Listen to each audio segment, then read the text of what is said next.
என்னடா இவன் வித்தியாசமா பண்ணிட்டு இருக்கான்னு பார்த்துட்டு இருக்கிறீங்களா? அவர் நீங்க நினைக்கிற மாதிரி ஒன்றும் பண்ணல. அவர் அடுத்த வாரம் மேட்சுக்காக வார்ம் அப் பண்ணிட்டு. இன்னைக்கு என்ன கதைனா, நாங்கள் பெங்களூர்ல வந்து ஒரு டோர்னமெண்ட் விளையாண்டோம். அதை பற்றி தான் இன்னைக்கு பார்க்க போகிறோம். காலையில் 8 மணிக்கு ஃபர்ஸ்ட் பால். எல்லாரும் ஷார்ப்பாக வந்துடணும், இல்லைன்னா எல்லாரும் வெளியே ஜாவுதா அப்படின்னு அவர் லாங்குவேஜில் என் குழு தலைவர் சொல்லிட்டாரு. மேட்சுக்கு போறதுக்காக என்னோட அலாவுதீன் நண்பரை கூப்பிட்டுருந்தேன். அவர் அற்புதங்கள் பல செஞ்சிருந்தாலும் என்ன வண்டி ஓட்ட உள்ள இந்தாங்க சிவா பேக்கப் பிடிங்க அப்படின்னு சொல்லி பின்னாடி உட்கார வச்சு கூப்பிட்டு போனாரு.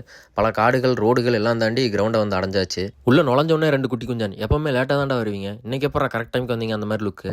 அதுக்கப்புறம் உள்ளே போய் நாங்கள் டாஸ் ஜெயிச்சு பேட்டிங் சூஸ் பண்ணோம். நாங்கள் 30 ஓவருக்கு 188 ரன் அடிச்சிருந்தோம். பேட்டிங் ரொம்ப இன்ட்ரெஸ்டிங்காக போனதுனால அதை வீடியோ எடுக்க முடியல. அதுக்கப்புறம் நாங்கள் பவுலிங் போட ஸ்டார்ட் பண்ணோம். அவங்களால வந்து எங்கள் பவுலிங்கை தாக்கு பிடிக்க முடியாமல் ரெகுலர் இன்டர்வல்ஸில் அவங்க விக்கெட் லூஸ் பண்ணிகிட்டே இருந்தாங்க. நாங்களும் பவுலிங் ரொம்ப வெட்டப்பாக போட்டதுனால அவங்களால எங்கள் பவுலிங்கை சமாளிக்கவே முடியல. அதனால அவங்களால 25 ஓவர் மட்டும் தான் பேட்டிங் பிடிக்க முடிஞ்சிச்சு. அதில் 122 ரன் மட்டும் அடித்து ஆல் அவுட் ஆகிட்டாங்க. அதனால மிகப்பெரிய வித்தியாசத்தில் மேட்ச் ஜெயிச்சிட்டோம். மேட்ச் ஜெயிச்சதுனால என்னோட குழு தலைவருக்கு ரொம்பவே சந்தோஷம். அதனால சில வாழ்த்துக்கள் எனக்கு சொல்லிட்டு அடுத்த மேட்சுக்கும் நீ ஷார்ப்பாக 8 மணிக்கு வந்துரு அப்படின்னு சொல்லிட்டு தாட்டி விட்டாரு. அப்புறம் டைரெக்டாக வீட்டுக்கு வந்துட்டு நம்ம ட்ரக் டீலரோட பாட்டை போட்டு வைப் பண்ணிட்டு சாப்பிட்டு தூங்கிட்ட மக்களே. சீக்கிரம் அடுத்த வீடியோவில் சந்திப்போம் கைஸ். Bye bye.